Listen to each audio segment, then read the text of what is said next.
Bismillahirrahmanirrahim. Assalamualaikum warahmatullahi wabarakatuh. Alhamdulillahirabbil alamin. Kita syukur kehadiran Allah Subhanahu wa taala yang telah memberikan kita kesempatan, kenikmatan sehingga kita bisa menjalankan aktivitas kita sehari-hari. Baik, Anda saudara rahimakumullah, insyaallah hari ini kita akan mempelajari suatu surah dalam Al-Qur'an, yaitu tentang surah Al-Ikhlas. Nah, baik Anda saudara rahimakumullah, surah Al-Ikhlas ini terdiri daripada 4 ayat dan merupakan surah Makkiyah. Nah, di mana surah Al-Ikhlas ini diturunkan di Mekah setelah surah Al-Falaq dan An-Nas. Nah, menurut Ibnu Katsir mengutip riwayat Imam Ahmad dari Ubay bin Ka'ab mengenai asbabun nuzul surah Al-Ikhlas. Nah, surah Al-Ikhlas ini diturunkan itu terkait adanya tentang orang-orang musyrik. Nah, orang-orang musyrik tersebut berkata kepada Nabi Muhammad SAW. Dia berkata seperti ini, "Hai Muhammad, gambarkanlah kepada kami tentang Tuhanmu." Nah, untuk menjawab hal tersebut maka turunlah surah Al-Ikhlas. Nah, kenapa dia dinamakan surah Al-Ikhlas? Padahal di dalam surah tersebut tidak terdapat kata-kata Al-Ikhlas sama sekali. Nah, jadi dinamakan surah Al-Ikhlas karena surah ini membahas tentang tauhid. Nah, tauhid ini adalah suatu hal yang kita amalkan itu berdasarkan rasa ikhlas kita, ya. Nah, itu tentang surah Al-Ikhlas. Mari kita masuki penafsiran tentang surah Al-Ikhlas. Nah, surah Al-Ikhlas berbunyi, ayat pertamanya itu Qul huwallahu ahad. Nah, mari kita terjemahkan satu-satu daripada surah Al-Ikhlas ini. Kul, apa arti kul? Kul artinya adalah katakanlah. Kul ini merupakan salah satu kalimat perintah dari asal kata qala yaqulu yang berarti kata, ya, berkata. Maka kalau kul artinya adalah katakanlah. Huwa ini dialah, Allah ini Allah, ahad ini adalah satu ataupun esa, gitu ya. Nah, jadi apa yang dimaksudkan pada surah Al-Ikhlas ayat 1 ini? Artinya ialah Qul huwallahu ahad, dialah Allah yang maha satu atau maha esa. Nah, ketika orang-orang Yahudi mengatakan kami menyembah Uzair anak Allah, orang Nasrani mengatakan kami menyembah Isa anak Allah, orang-orang musyrik mengatakan kami menyembah berhala, maka Allah menegaskan bahwa dialah yang maha esa. Nah, dialah Allah Tuhan yang satu, yang tiada tandingannya, tiada lawannya, tiada sekutu baginya. Kata ahad ini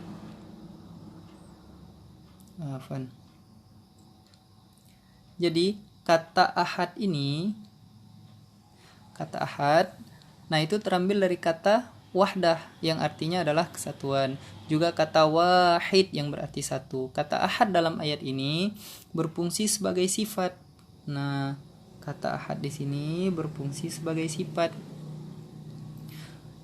Sifat yang apa? Yaitu sebagai sifat Allah, yang artinya Allah memiliki sifat tersendiri yang tidak dimiliki oleh yang lainnya. Menurut Said Qutb, Qul huwallahu ahad merupakan lafal yang lebih halus dan lebih lembut daripada kata ahad itu sendiri. Karena apa? Sebab ia menyandarkan kepada makna wahid, bahwa tidak ada satupun selain dia, bersama dia, dan bahwa tidak ada satupun yang sama dengannya. Nah, ini adalah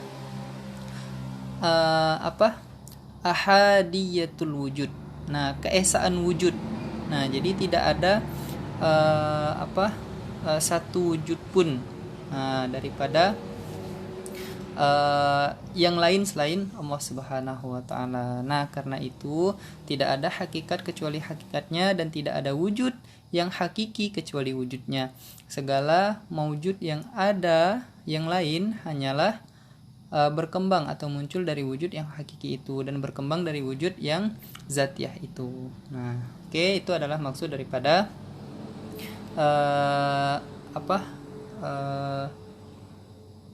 surah Al-Ikhlas ayat 1. Lanjut. Ayat yang kedua itu berbunyi Allahus Somad. Nah, apa arti Allahus Somad?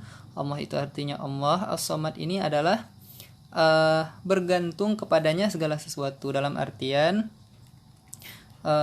kalau kita artikan keseluruhannya itu adalah Allah adalah Tuhan yang padanya itu bergantung segala sesuatu. Jadi kata somad ini menjelaskan gitu ya, kata somad ini menjelaskan bahwa hanya Allah lah yang menjadi tempat. Jadi pada kata somad ini menjelaskan bahwa hanya Allah lah yang menjadi tempat bergantung segala sesuatu. Nah, Ibnu Abbas menjelaskan tafsir ini maksudnya adalah seluruh makhluk bergantung kepada Allah dalam kebutuhan dan sarana mereka. Dialah Tuhan yang maha sempurna dalam perilakunya, maha mulia, yang maha sempurna dalam kemuliaannya, maha besar, yang maha sempurna dalam kebesarannya. Nah, jadi Allah itu gitu kan, dia itu menjadi tempat bergantung sesuatu. Dia itu maha mulia dan dia itu maha sempurna atas kemuliaan daripada Allah itu sendiri, dan dia itu juga maha besar, dan dia itu maha sempurna atas kebesarannya. Nah, Al-Hasan mengatakan arti ayat ini adalah Allah maha hidup lagi terus menerus mengurus makhluknya gitu kan. Nah, jadi artian apa? Kita sebagai makhluk itu tidak bisa bergantung, tidak bisa hidup tanpa ada Allah Subhanahu wa taala. Nah, gitu ya.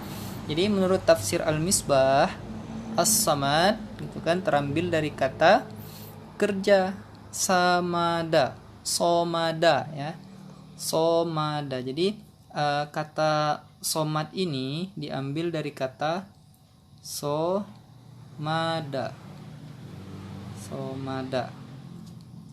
Nah, artinya itu adalah menuju. Nah, as-somad merupakan kata jadian yang artinya sesuatu yang dituju. Nah, sedangkan menurut Said Qutb, as-somad secara bahasa adalah tuan yang dituju, yang sesuatu perkara tidak akan terlaksana kecuali dengan izinnya. Allah adalah Tuhan yang tidak ada Tuhan sebenarnya selain Dia. Dialah yang satu-satunya yang dituju untuk memenuhi segala hajat makhluknya. Jadi Said Qutb ini menegaskan bahwa Allah itulah yang kita tuju. Jadi kalau misalkan gak ada Allah, umpamanya semua makhluk itu tidak memiliki tujuan gitu ya. Nah, karena apa? Karena Allah ini adalah Tuhan yang tidak bertuan. Kalau misalkan anggap ada seorang hamba sahaya, nah dia memiliki tuan, tuannya daripada hamba sahaya itu pasti memiliki tuan yang lain lagi gitu kan. Nah, tapi Allah tidak seperti itu gitu ya. Nah, ini maksud daripada ayat yang kedua. Lanjut, kita masuki ayat yang ketiga yang berbunyi lam yalid wa lam yulad. Nah, apa artinya? Mari kita terjemahkan satu persatu untuk ayat yang ketiga ini. Lam itu artinya tidak. Kata lam itu tidaknya itu memang benar-benar tidak gitu ya, memang benar-benar tidak. Nah, terus yalid itu beranak, walada yalidu. Nah, artinya adalah beranak. Wa itu artinya adalah dan. Lam itu tidak. Nah, jadi kalau misalkan kita gabungkan itu dan tidak pula yulad. Yulad ini berasal dari kata wulida yuladu. Artinya itu adalah dilahirkan. Apa maksudnya daripada ayat yang ketiga ini? Artinya itu adalah dia tidak beranak dan tidak pula diperanakkan. Nah, Ibnu Katsir menjelaskan bahwa makna ayat ini adalah Allah itu tidak beranak dan juga tidak diperanakkan. Nah, dalam artian apa? Tidak mungkin muncul kata bahwa Allah ini misalkan anak daripada Tuhan itu gitu kan. Nah, atau Allah ini ada anaknya Allah. Nah, itu adalah sesuatu hal yang tidak mungkin. Nah, karena apa? Karena Allah sudah menegaskan bahwa lam yalid wa lam yulad. Dia tidak beranak dan juga tidak diperanakkan. Jadi dia itu tidak mungkin punya bapak dan tidak mungkin juga punya anak. Nah, Said Qutb menjelaskan hakikat Allah itu tetap abadi, azali, sifatnya adalah sempurna dan mutlak dalam semua keadaan. Nah, kelahiran adalah sesuatu kemunculan dan pengembangan. Nah, wujud tambahan setelah kekurangan atau ketiadaan. Hal demikian mustahil bagi Allah. Kelahiran juga memerlukan perkawinan. Lagi-lagi ini adalah suatu hal yang mustahil bagi Allah Subhanahu wa taala. Jadi, kenapa ini ditegaskan? Karena apa? Tidak beranak dan tidak diperanakkan. Karena menurut Said Qutb tadi gitu kan, bahwa ketika sesuatu itu dilahirkan, maka dia itu pasti ada proses untuk melahirkannya. Contoh, melahirkan itu dari perkawinan misalkan. Nah, kalau misalkan ada kelahiran, itu pasti ada kalau ada kelahiran itu pasti ada yang namanya kematian, dan itu mustahil bagi Allah. Karena apa? Karena hakikat Allah itu adalah tetap abadi. Nah, dia itu abadi ya. Jadi tidak mungkin Allah Subhanahu wa taala itu dia itu beranak ataupun diperanakkan. Nah, itu ayat yang ketiga. Oke, sekarang kita lanjut ke ayat yang keempat. Apa bunyi ayat keempat? Yaitu walam yakul lahu kufuwan ahad. Mari kita terjemahkan satu-satu. Walam itu artinya dan tidak pula. Yakun. Nah, yakun ini adalah bisa kita artikan itu menjadi. Jadi kana yakunu. Jadi yakun ini adalah suatu kondisi, itu kan, suatu kondisi yang membuat keadaan. Nah, jadi keadaan sesuatu ya.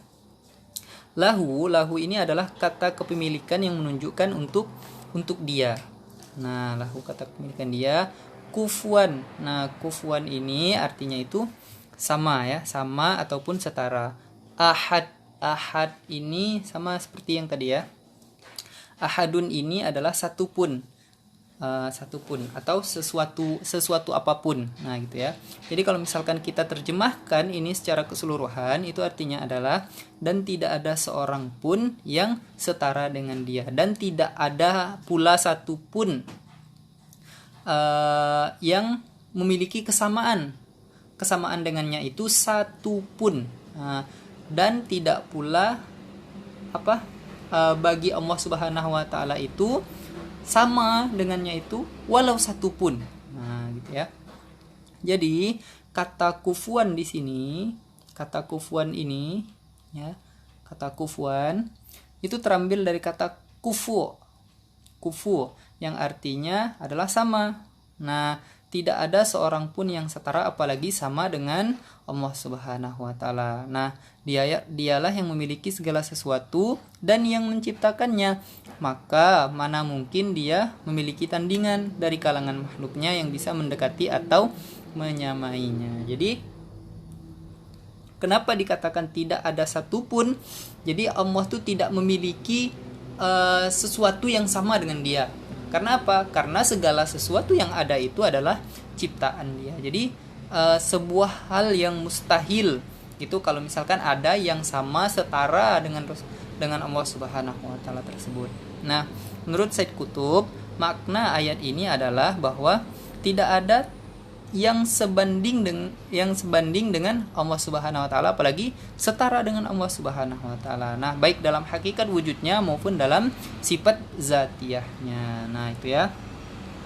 Jadi surah Al-Ikhlas ini gitu kan menegaskan kepada kita semua bahwa siapa itu Allah Subhanahu wa taala. Nah, itu penjelasan tentang surah Al-Ikhlas. Nah, surah ini berisi rukun-rukun akidah dan syariat Islam yang paling penting, yakni mentauhidkan Allah Subhanahu wa taala, menyifati Allah dengan sifat sempurna dan menafikan segala sesuatu yang menyekutukan Allah Subhanahu wa taala. Surat ini merupakan bantahan telak kepada orang-orang kafir, baik dari kaum kalangan musyrik maupun Yahudi dan Nasrani. Mereka semua telah menyekutukan Allah Subhanahu wa taala. Maka Allah menjelaskan tauhid yang benar yang harus diimani oleh umat Islam. Nah, dalam 4 ayat yang padat dan syarat kandungan makna yang dalam. Nah, itulah sedikit tafsir tentang surah Al-Ikhlas ya. Semoga kita semua bisa mengambil pelajaran gitu kan. Semoga dengan adanya surah Al-Ikhlas ini kita bisa mentauhidkan Allah Subhanahu wa taala. Wallahu a'lam bishawab. Semoga bisa bermanfaat. Afwan minkum, billahi taufiq wal hidayah. Assalamualaikum warahmatullahi wabarakatuh.